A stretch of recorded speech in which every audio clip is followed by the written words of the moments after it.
It's time for another half hour of Hatteberg's People. And coming up, his business was taking old junk, recycling it, and making a lot of money. His son's business was running the U.S. Department of Agriculture. It's the time I interviewed Dan Glickman's father, a truly interesting Kansas character.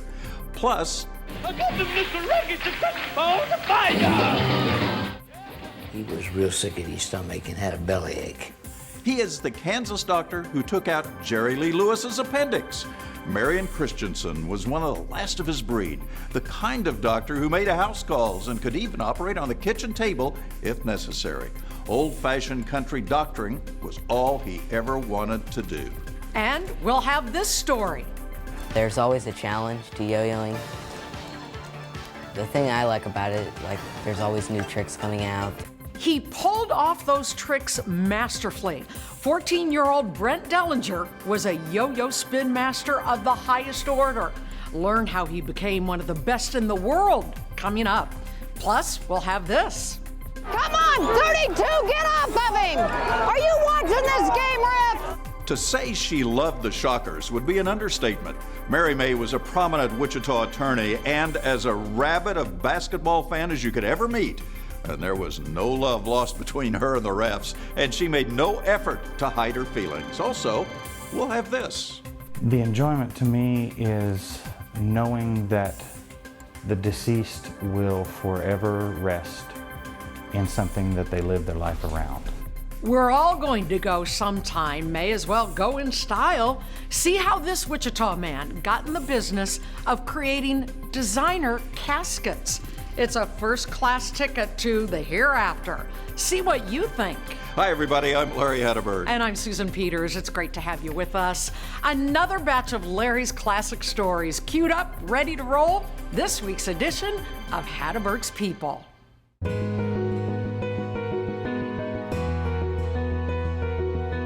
These stories are like old friends. Their lives radiate from the screen like prophets of the past. They were teachers, but not in a classroom. Instead, they taught about life to those around them who cared to listen, and I was their student.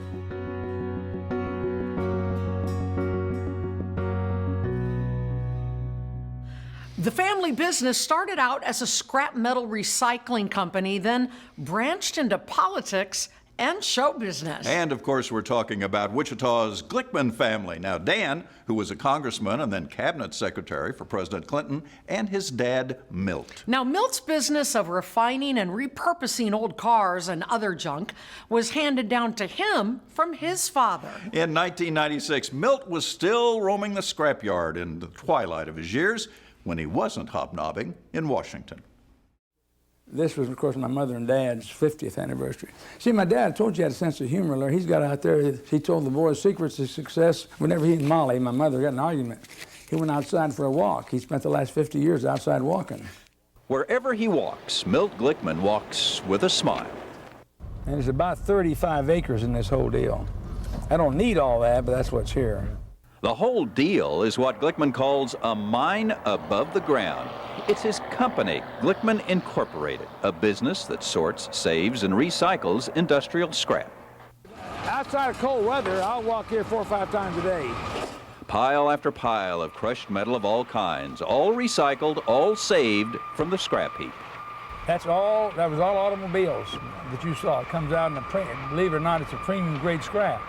And this is the only machine like it in the area. It eats and then recycles a whole car.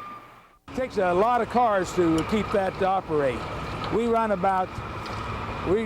through there probably about 200 cars a day, but it could take about 400. So it takes a big city that has a lot of automobiles to support it. But we'll put out about 4,000 ton a month. As the stacks of aluminum, brass, and iron wait for the market to be just right so he can sell it, Milt Glickman is content to be the man in charge and the man whose humor goes all the way to Capitol Hill. At his son's confirmation hearing, a senator asked him what he thought about having a cabinet member as a son. And I said, well, when Daddy was young, he was pretty good woodworking, but I never thought he'd make the president's cabinet. Yep, that's Milt, and as you look at the pictures in his office, his life goes a long way from this recycling plant to inside the White House. Sometimes I have to step away and realize that that's my son, that's the captain officer. In his own right, Milt has put his mark on Wichita. He's a former owner of the Wichita Arrows Ball Club and a man who's been married a long time.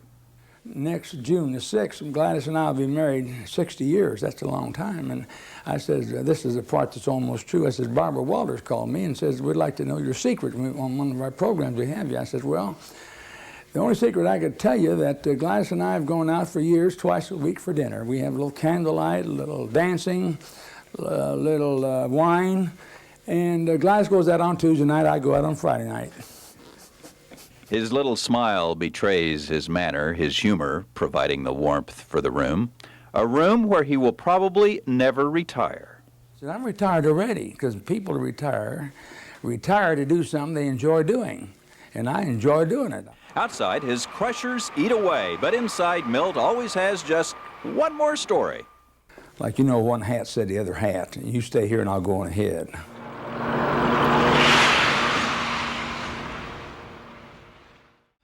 Now, Milt passed away in 1999, just 19 days after his wife Gladys passed.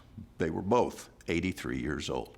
Meanwhile, his son Dan, upon leaving government in 2001, has held many other high-profile jobs, such as head of Harvard University's Kennedy School of Government. And he also served as president and CEO of the Motion Picture Association of America for 7 years. And Dan's son, Jonathan, is now the president of MGM Pictures in Hollywood. All from little old Kansas. Little old Kansas. And I'll never forget, Dan, wherever you'd see him, you wouldn't know he was Secretary of Agriculture or a U.S. Congressman for so many years. Hi, Susan. Hi, Larry. What's up? How you doing? He would remember your name. If you were from Kansas, if he had met you, he would remember your name. Always appreciated that about him. Well, the man in this next story never became famous, but his contribution to humanity was profound. Marion Christensen was a longtime country doctor. He delivered more than 1,000 babies in his career, including most of the people in a small town of Kiowa. And he also saved the life of a rock and roll legend. I am probably one of the last old country doctors. Dr. Marion D. Christensen has been a doctor in Kiowa, Kansas since 1953. He's pretty well crippled up, isn't he? In this little town of 1,300 people in Barber County, the doctor gets to know everyone sooner or later. They're checking on seeing what I do out here in the country. When Marion Christensen began his family practice, medicine was a lot different. Instead of the surgery room at the hospital, there was home. The doctors were doing it on the kitchen table in homes. That's the way it was done then, back in the old days. Dr. Christensen prides himself on being a rural doctor, but even here in Kiowa, he had a touch with fame. I got the Mr. Reggie to touch on the fire. Jerry Lee Lewis was scheduled to play in the community hall in Kiowa, but before the concert, Dr. Christensen got a call. He was real sick at his stomach and had a bellyache. And the bellyache was very tender, and white count indicated he was pretty high. A hot appendix is what it was. And we took it out here. But fame and bright lights of the city didn't lure this country doctor away. I wasn't a big city boy to start with. I was just a farm boy to begin with. And I didn't want anything big or big fancy city practice. Really, just wanted a country practice. That he got. This is what he likes to do most, visiting with his older patients. And this doctor is in no hurry. Your blood pressure's doing great. The older people, they're the good people around this country. How about the pain? Has you had much pain? Well, I don't know. He don't say. Well, I think it's because they're so much like me. They really are. Same generation. We're growing up at the same time. They're getting old at the same time, too. This old country doctor has delivered nearly 1,000 babies in his career and 7 sets of twins, including his own. I think one of my best is my own kids being born. Dr. Chris, a fixture in Kiowa, will be hard to replace. So far, no one has taken the job. Not many young doctors want this style of medicine, but Dr. Chris did. That was sort of the thing, to do things and stay with it. But that's not the American way now. It's to do things and get out. He's getting out 41 years later. See you later. Dr. Christensen retired shortly after that interview at the end of 1994, then lived another 21 years before going to his great reward in 2016. You never know what's going on behind the scenes in a Kansas small town. Exactly. That here's a rock and roll legend. He has an appendicitis attack. You got to go to the doctor, and a country doctor was in the right place at the right time. And you never know when Larry's going to find these odd stories either. Amazing finds. Someone from there at that little small town called me. Yep. Yeah. He gets a lot of phone calls, don't you know? It's always good to have a doctor nearby when you're watching soccer basketball. The thrills and drama can be enough to give you a heart attack. And right in the thick of all that excitement for many years was Mary May. But a rabid basketball fan was only part of who she was. Come on over his back! Yes! All right! Oh, come on, coach! Come on, oh! Come on, T, yes! T, come on! Oh, coach, he grabbed him! Hell, they should be dating by now! You know her as that rabid Shocker fan on the front row at Levitt Arena. Come on, 42, let go of him! Her name is Mary May, and when she's not doing this... Come on, 32, get off of him! Are you watching this game, ref? she's doing this. This is the quiet part of her life. She's a lawyer specializing in the art of the deal. But at WSU, Mary may be one of their most loyal fans. Hi, B. How are ya? I am as obnoxious at the women's game as I am at the men's game. Get that gal right back here on the front row. And I think, in all honesty, I think the referees, who I seem to pick on the most, have a really difficult job, so I'm just there to help. I know she doesn't like referees. You know, if you good guys could count to 5, you'd probably get a 5 count out of this. And there is one particular ref who gets the brunt of her enthusiasm. He looks up my direction, and I go. And he calls the security guard over to visit with him, and basically explains to the security guard, I learned later after the game, that, and I'm quoting here, that woman in the yellow sweater has been on my ass this whole game, and let's have a little bit of fun. Let's make her think we're talking about her. Oh, what a weak call. You finally blow your whistle, and that's what we get. What, are you insane? I'm just watching the play, watching for that illegal screen, that travel, that bad call, which we seem to get a lot of at Levitt Arena. So, I may not know what I'm doing, but it's never stopped me before.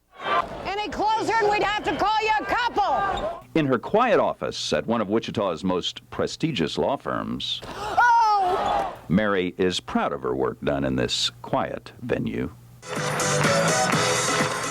I use the facts and the law when I'm in the courtroom, and I either win or I don't, but there's no shenanigans. There's no, I may be obnoxious, but it might be in a different way. Come on, the guy's a thug! Give him a gun! Take him to 7-Eleven, come on!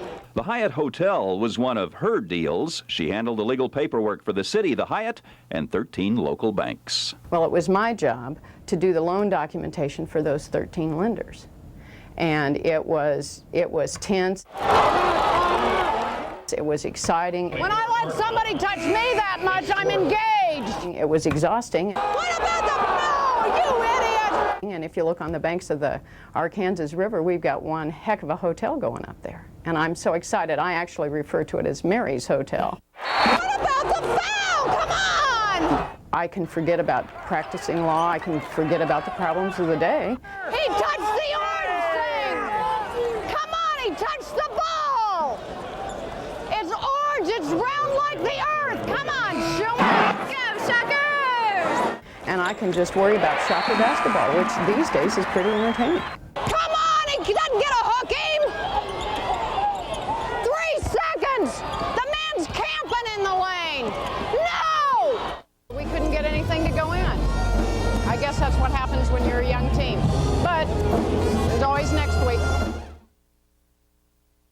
Now, Mary was as a loyal fan as there ever was. Sadly, though, she passed away 10 years after that interview at age 56 from leukemia.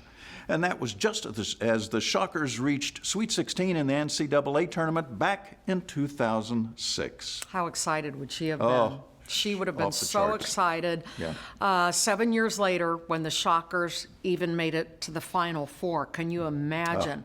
Mary was probably watching down from heaven and kind of orchestrated all that, don't you think? I'm sure she saw every bit of it, and she's still a fan in heaven. Exactly. Okay. All right, the man in this next story was no actor or politician, but he became one of the most famous people in Topeka. Yeah, David Benson was a public servant in the truest sense. He served people dinner for half a century in one of the capital city's most historic restaurants. From here to September, I will have completed 48 years. Well, it's one of the oldest steakhouses in town, and it was the first place that we served French fries and gravy. And there's a lot of spin-offs from here, places that have done that are doing it now. But they've had the reputation for their steaks. The North Star Cafe is a place you feel. Nice country around here. Yeah, I was thinking that myself. 2 porterhouses, French fries, medium well and medium. They got a hideout in Kansas City. I got one here in case you need it. At one time, they did sell liquor under the cover, in so many words. You call it speakeasy. Well, those times are long gone, but the old restaurant has maintained that atmosphere, and that's what its patrons like.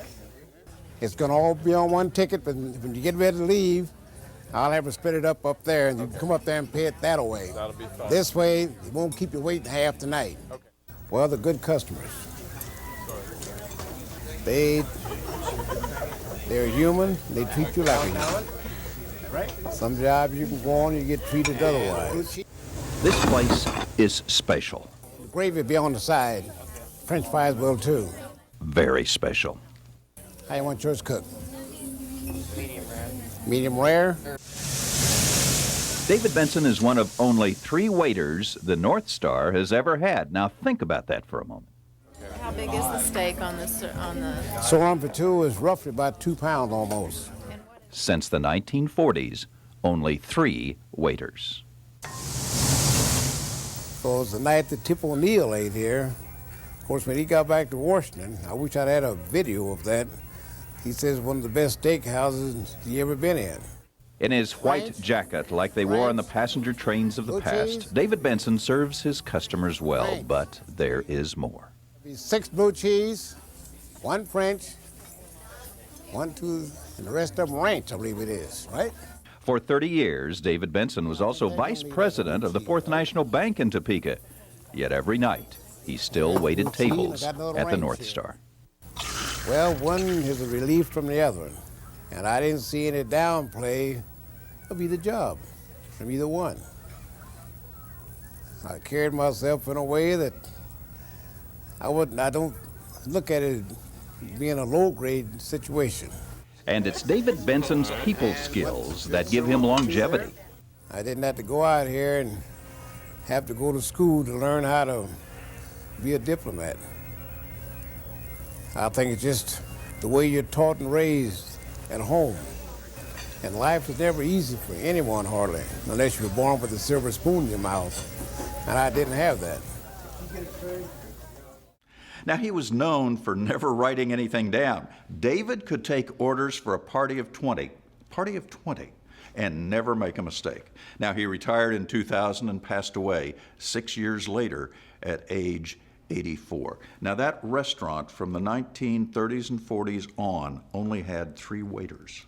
In the entire history, up to the point where I did the story. Unbelievable. Yes. It was unbelievable. And he was one of them. He was one of them. A great guy. Well, time is running out for all of us, and before you know it, we'll all be gone. Yeah, we don't like to think about that, but the Wichita man in this next story decided to give people a choice. Go to the great beyond in a plain brown wrapper, or do you want to go your way? Outside his garage, it's late. Autumn leaves, an old car, and the Kansas wind give the evening that Halloween feel that doesn't bother James at all. Why would it? Just because he's painting a casket? I get the occasional, you're a sick man for doing that, or that's morbid. But I just look back at him and say it's only morbid if there's a body in it while I'm doing it. James started a part-time business called Last Ride Caskets, and he began when a friend died. Well, James thought his casket was just too plain. And as I was sitting there, the thought came to me that he needed a customized casket because he lived his life around custom cars and hot rods. And I just couldn't see that anything was really right in the funeral industry because everything is so cookie cutter. So he began painting custom caskets like this one, complete with flames for those who loved hot rods. I get, that's cool. I've got a lot of, well, that's different, and you're strange. He paints solid colors too, but they're not the subdued kinds you see at most funeral homes. Just about any color of the rainbow, I can paint the casket. One of my favorites might fit a person who loved farming. Now, you have to admit, they do make you smile, don't they? The enjoyment to me is knowing that the deceased will forever rest in something that they live their life around. James is a self-professed gearhead and even has bones painted on his motorcycle. I would have to say that it's more fun than work because it's very, very relaxing.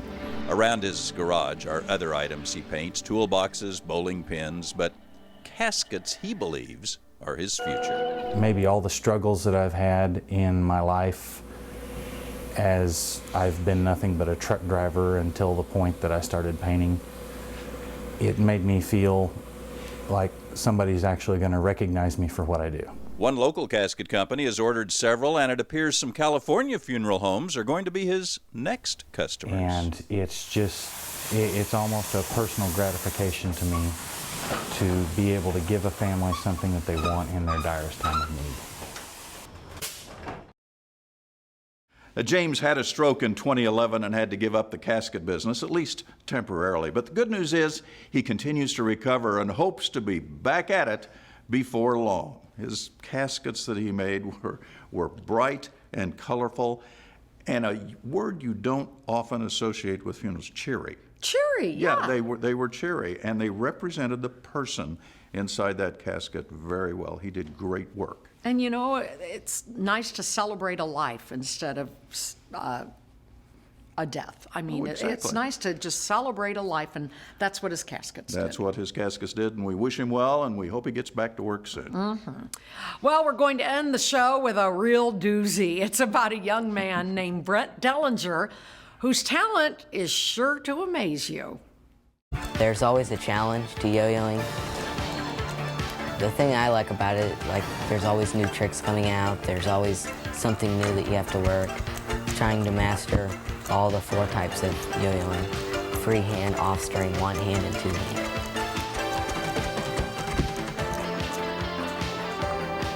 In a home full of trophies and awards, 14-year-old Salina native Brent Dillinger is setting the yo-yo world on fire. You have to have good eye-hand coordination and work hard on it. Known as the Spin Master, he recently took 5th place in the world as a yo-yo champion. You have to put a lot of time into it. Surrounded by the tools of the trade, he even sports his own line of professional yo-yos. This is my organic Spin Master. It was hand-dyed by Eric Wolf, and it has my picture on the side.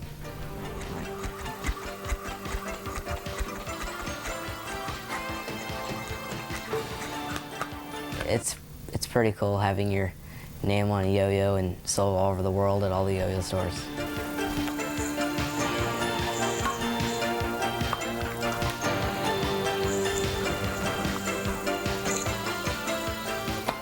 Yes, I usually spend about 4 hours a day on a school day and about 10 to 12 hours a day on a weekend.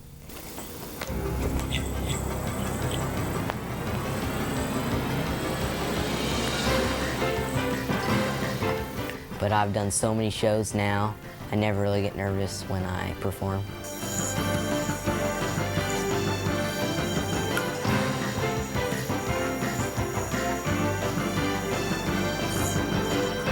Amazingly, he's only been involved in the art form for a couple of years, yet has natural talent.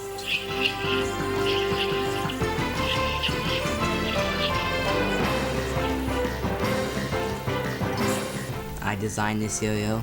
It has rubber on the outside, so you can do all string tricks with it when you bounce it off the floor.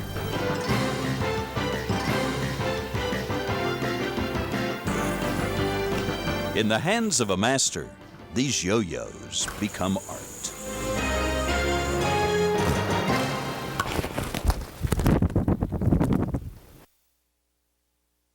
All right, the last time I met Brett Dillinger here, he was 14 years old. He's not anymore. No. He's a little bit older, but he's champion of the U.S., second in the world, correct? All right. He's national champion. It's incredible Yeah. what this guy can do with a yo-yo. It is. All right, Brent, go ahead. I would have It's a little less impressive what Susan can do, but she did it. All right. You've got some more tricks, don't you? Oh, yeah. We're going to let you perform. Go to Okay, go for it. Okay, this here is called Single A. This is with one yo-yo. This is what I took second at Nationals twice and then first at Nationals the next year, and kind of really what I'm known for. This is a yo-yo called the Spin Master Brent Dillinger. Has my name on it, sold all over the world at all the yo-yo stores. There's also other types of yo-yoing called two-handed or double A, which is when you use two yo-yos at the same time. This is two-handed.